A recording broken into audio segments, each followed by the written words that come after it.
Mummy आज काय बनवतेस? शेतांशी ताज्या ताज्या मिरची आणले. मग याचं काय बनवणार आहेस? गावरान मिरचीचा झणझणीत ठेचा बनवणार आहे. चकोट लागेल काय? आता फक्त खायचं काम कर रे. ठीक आहे. हिरव शिवार ताजा ताजा माळव्याचा हुईला या भार.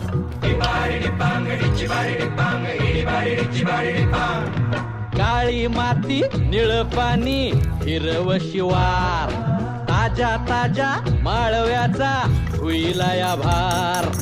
ज्वानीच्या या मळ्यामंदी पिरतीच पाणी बघायला कवतिक आलं नाही कुणी. मळ्याला या मळेवाली भेटलीच नाय आगराने माझ्या मळ्यामंदी घुसशील काय.